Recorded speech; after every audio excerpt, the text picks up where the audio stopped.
A mass casualty situation is any time there are more casualties than a medic can get to quickly. There are casualties who, if you don't get to them in the first couple minutes, they will not make it. DARPA Triage challenge is trying to provide them the information to enable them to do their job faster. We have an opportunity to develop technologies that are going to revolutionize triage and the way we respond to mass casualty situations. Any sort of situation where there are many casualties and not many responders there to help them, that's where we see these technologies making a difference.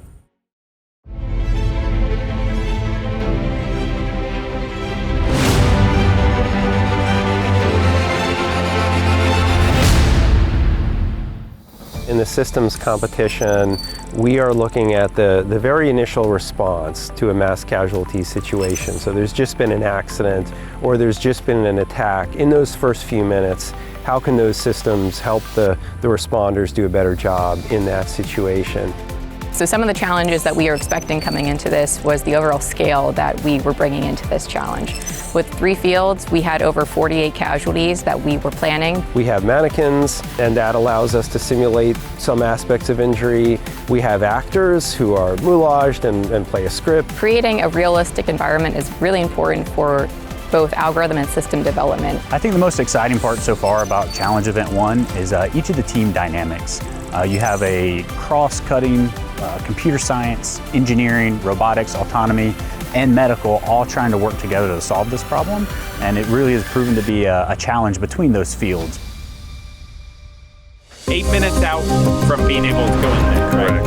3, 2, 1, move in. Copy that. Should be with the victim ID of 42. You're doing great, you're doing great. Can I check your visual? Let's have network conditions again. Okay. No. It hurt. I need help over here. Triage completed successfully.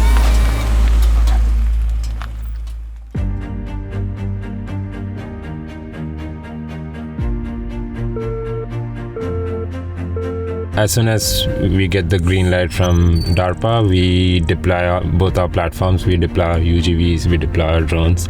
And the idea is that one of the UGVs goes towards the left, the other one goes towards the right. And then the UAVs quickly collect aerial pictures of all the casualties from the air.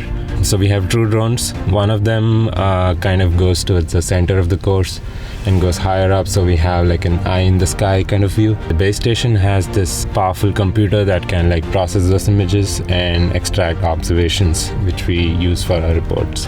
And meanwhile, while the drones are scanning individual casualties, the UGVs also interact with each one of those casualties one by one. So the drones have color cameras, so they can click good color pictures, but they don't have additional capabilities that the UGVs have. So the UGVs have like a speaker, a microphone, and also like a time of flight camera, which allows us to like extract more information, vitals. So we try and ask the casualties like, how are you feeling? Are you able to breathe well? Are you experiencing any injuries, any head injuries? And we record their responses, and based on that, we also generate some observations that we use for a report. I think what's exciting about RoboScout is our team includes expertise in drones and ground vehicles. We also have a really strong background in autonomy. So as the competition moves away from the manual operation more towards autonomous operation, I think we're really well positioned to succeed.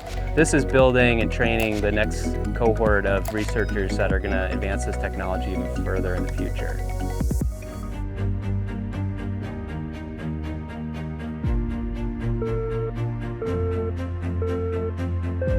One of the things that we really wanted to do was send up our drone so that we would have the opportunity to see where the victims were. Ground robots are only to a certain height, and that's why it requires the drone. So with the drone up above, it has the opportunity to advise the human supervisor where the casualties are. And you'll notice that we have different types of robots, a quadruped, we have 2 RC cars and a wheelchair. So I think the RC cars are our fastest, but Spot is incredibly effective as well. We actually learned a lot on the operation part. So we understand that operation is equally important as the software and hardware. So we pay a lot of more attention on the operations and the practice. And I think if I want to talk to the team is really capable if we want to do it. If we concentrate and communicate and help each other, we can do a lot in a really limited time. And we can actually deliver the things we promised. We can actually do it.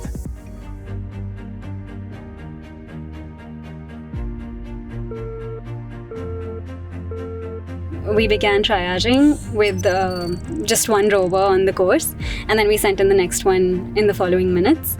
And yeah, the setup went pretty smooth, I think, considering that we did not know exactly what it would be like. So you can see that our first rover is actually triaging with one of the casualties right now, and the other one is also inside.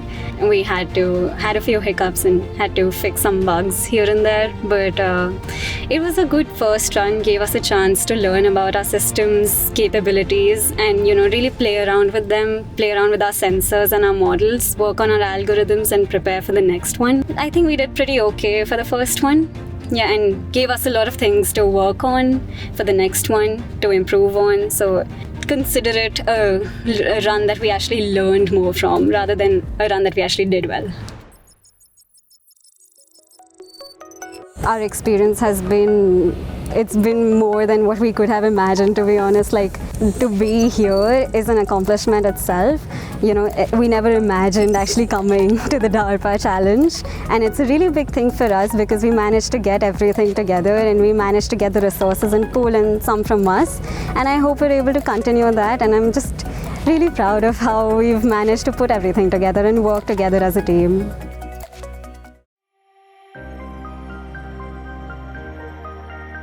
So these mannequins are high fidelity and high complexity mannequins that were actually designed by the Army. They're capable of really simulating very realistic battlefield conditions and give medics the chance to evaluate those casualties and gather the data from the casualties. We actually operate the mannequins from a distance, so the instructor's not there right next to the casualty, which is different from other mannequins, because normally with other mannequins that aren't so well designed, you have to ask an instructor for vital signs. You have to ask an instructor what's wrong with the casualty. With these mannequins, the medic has to do exactly what he does for a patient. We are getting a good assessment of can a triage device get the information necessary to make life and death decisions. And these mannequins have to be evaluated from a distance and gather that information just like they would on a real person.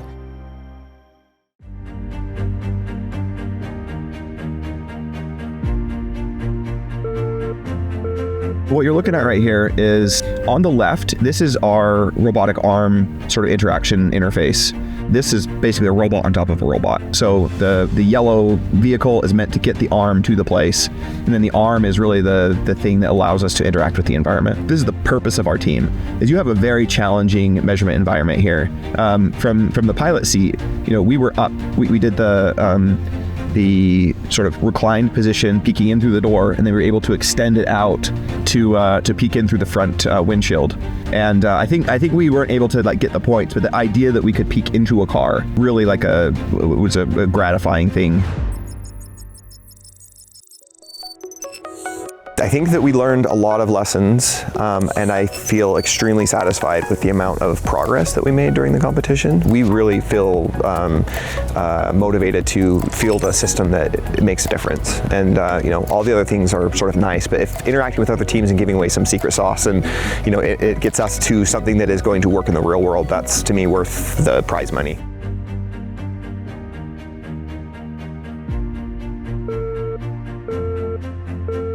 So the new systems get fantastic vitals, and we've been able to introduce a lot of the other scoring components into these new systems, which were originally meant for monitoring CASEVACs.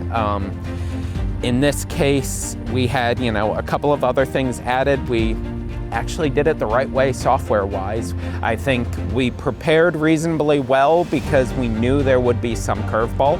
I think coming out of this, we're going to have a lot of different components that could really synchronize into one very powerful solution for automated triage.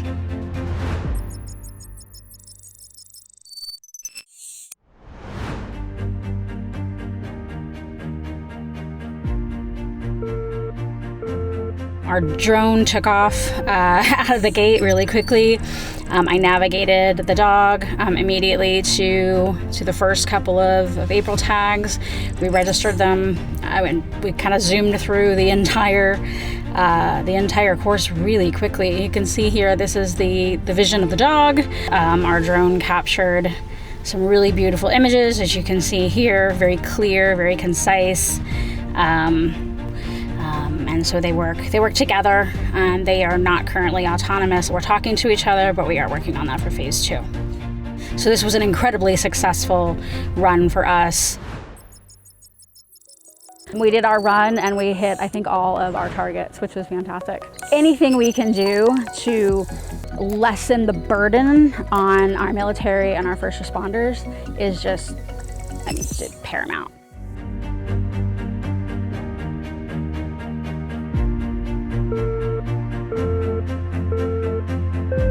Here, the drone is trying to find a place for it to not collide with anything and enter the arena safely. Since this is not piloted, it's trying to do that all by itself. It's trying to find a safe space to fly without running into everything. The direction the camera was looking was slightly higher than it should be, and because of that, it kept looking at the horizon level for it to check for obstacles was a little higher, and instead of trying to find or see human casualties, it started looking at just the obstacles from the building.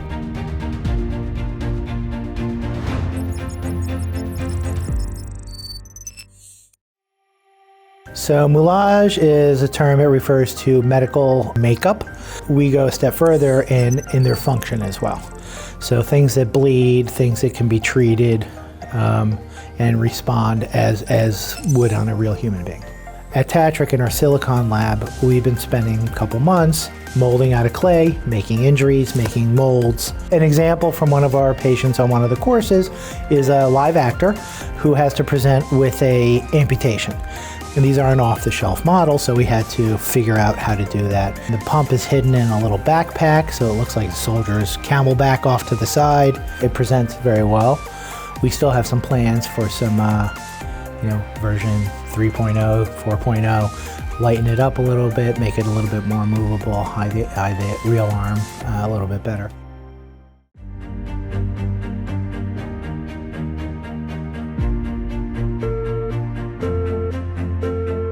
So what we usually do is we look at a map with all the casualties.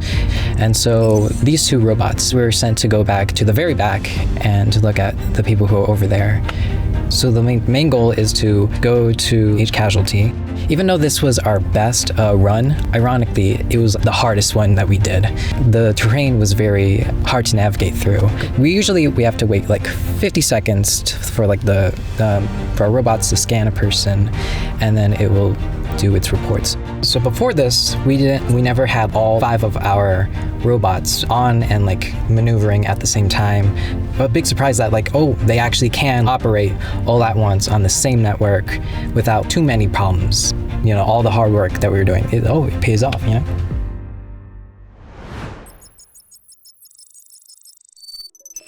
Success for our team, I think, is getting to fully test our systems now that we have sensors on board and we're actually getting to use them with our algorithms and we have more data from the competition. So getting to put all of those to use and getting to test the full loop and make sure everything's working, I think being able to see that being mostly successful is a big success for us this trip overall.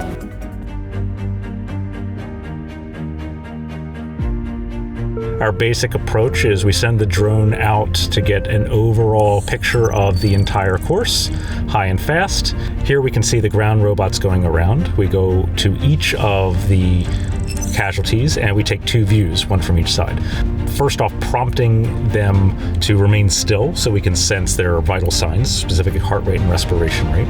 We're also taking images, and then we drive to the other side of the casualty and take another perspective. In this challenge, we are detecting subtle things like pulse, where we have the subtle motion of the, say for example, the veins and arteries in the neck that you may be able to perceive, or blood flowing out. So you've got subtle fluid flow to detect. These are things we can pick up with an event camera. We view success on multiple levels. Scoring points for the competition is obviously one important thing. We're really interested in making this application work in the real world. So the people I have on my team are trauma surgeons. They deal with this in the trenches every day. And so we're looking to develop technologies that they think could be useful in the real world.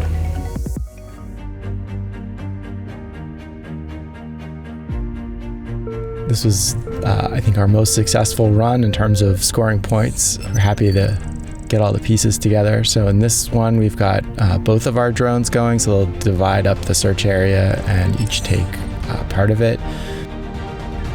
We learned a lot, lots of lessons learned. Really excited about the different courses and the chance to test out our systems in this very realistic environment and gather some more data.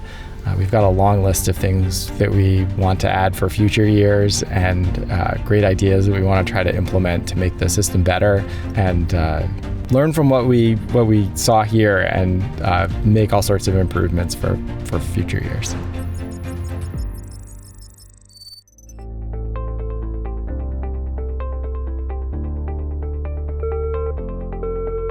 Our team is really excited about the concept of the DARPA Triage Challenge. So we have a team in the primary triage, and we also have a secondary team, which is critic. But I think that we look at this beyond just the scope of the primary and secondary programs, and we're really interested in the continuum of medical care and how you can use robotics and algorithms like AI to assist people in developing solutions to that. So we really want to find technologies that essentially can impact casualties at the point of injury and follow them all the way to the highest levels of medical care, tracking their vital signs, their triage information, and helping make informed decisions for caretakers. For us, we wanted aerial vehicles because they can navigate the course much faster. Although ground vehicles have a inherent advantage because they collect much more stable sensor data, we decided that we wanted to solve the actual problem of medical primary triage. And so in a real triage solution, we looked at it and we said, you would want something that can move quickly, can move through obstacles, and would be able to reach those casualties more quickly and make that assessment, even if your sensor data is a little bit more noisy, and we were confident in our ability to do data science to kind of get around that noise. The most challenging thing is pulling out respiration and heart rate. At least from a drone, that's a very sometimes weak signal and very noisy. Some of the other features are actually relatively easy to extract, looking for blood, looking for amputations, looking for other wounds on body parts, but the respiration and heart rate are challenging because you never can assume the position of the casualty. You can never always get the same view on the casualty, and so you have to write something that's very robust that can ingest essentially any data that you have and make sense of that. And that's why we're going with radar. This event has been fantastic to meet the other competitor teams and to interact with them. We've had great conversations with them. I think we're all facing the same challenges in parallel, which is really fantastic to hear their perspective on it and how they're solving it. I think a lot of us are learning the same lessons in parallel, which is really interesting.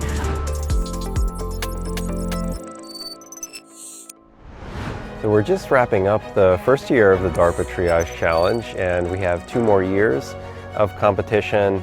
And essentially, each year it gets harder and more realistic. And so we're pushing the technologies closer and closer to a real mass casualty scenario, which is extremely challenging, and competitors are having to adapt as we throw more realism at them. Both the DARPA team and the competitors learned a lot in this first challenge event. One of the things that we learned on the DARPA side was really gaining confidence that we can do this. So what we've done over the past week is run multiple mass casualty scenarios. So 3 courses, averaging 12 casualties on each scenario, running each one over and over again with different competitors, having different approaches, real-time ground truth on the casualties. We have video capturing everything. We have a ton of data that we're going to learn from, and that has never been done before. There is no existing capability for that level of rigorous training and analysis for mass casualty response. So we've established a unique infrastructure here for testing these teams, but more generally for evaluating strategies for mass casualty response. So I think we were all on the DARPA side excited to see that we can do this, and now we're going to build on that and make it more complex and realistic each year. I'm looking forward to getting to a more realistic scenario where you've got to find victims first before you evaluate them, where we're not going to make them easy to find. This was a phenomenal week. The competitors did a fantastic job, and I'm so proud of the DARPA team, the extended DARPA family that was able to provide this unique infrastructure for evaluating these novel systems. We're already incorporating lessons, figuring out how to make this harder, but not too hard. So we've got a good reference now to calibrate the difficulty for next year. Hoping to see a lot of teams back. I'm hoping to see some new teams, and we're going to throw some new challenges at them.